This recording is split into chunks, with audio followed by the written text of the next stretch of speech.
পৃথিবীর প্রায় সবগুলো মুসলিম দেশেই রমজান মাসে নিত্য প্রয়োজনীয় দ্রব্যগুলোর দাম কমানো হলেও বাংলাদেশে হয় এর ব্যতিক্রম।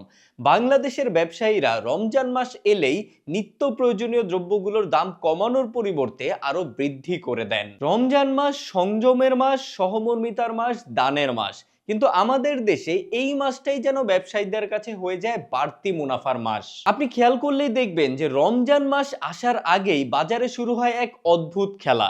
চাল, ডাল, তেল, চিনি, নুন, পেঁয়াজ, মরিচ, মাছ, মাংস থেকে সকল ধরনের পণ্যের দাম বাড়তে থাকে, যেন রমজান এলেই ব্যবসায়ীরা দাম বাড়ানোর লাইসেন্স পেয়ে যায়। অথচ অন্যান্য মুসলিম কান্ট্রিগুলো কি করে? রমজান মাস আসার আগেই সরকার সব ধরনের পণ্যের সরবরাহ নিশ্চিত করে, নির্দিষ্ট পণ্যের মূল্য নির্ধারণ করে, বাজারে বিশেষ নজরদারি টিম থাকে যাতে কেউ অতিরিক্ত মূল্য না নিতে পারে। বড় বড় সুপার শপগুলো রমজান স্পেশাল অফার অথবা ডিসকাউন্ট দিয়ে থাকে, কারণ সেই দেশের ব্যবসায়ীরাও রমজান মাসটাকে বাড়তি সোয়াব কামানোর মাস মনে করে। এমনকি ইউরোপের বেশ কিছু অমুসলিম দেশেও রমজান উপলক্ষে তারা বিভিন্ন ধরনের ডিসকাউন্ট বা অফার দিয়ে থাকে। কিন্তু বাংলাদেশে কি হয়?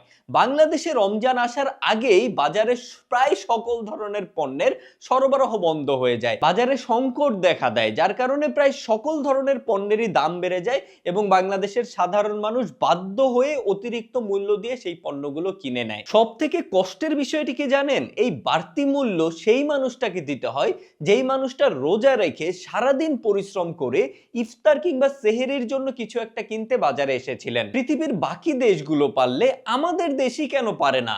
আমাদের দেশে কেন কার্যকর মনিটরিং নেই?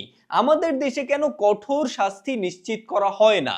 প্রতি বছর আমাদেরকে কেন একই চিত্র দেখতে হয়? রমজান মাসে সাধারণ মানুষের কষ্টকে পুঁজি করে যেই সকল ব্যবসায়ীরা অতিরিক্ত মুনাফা করে, তারা শুধু আইন নয়, নৈতিকতারও লঙ্ঘন করে। তাই রমজান হোক মানবিকতার, লুটপাতের নয়।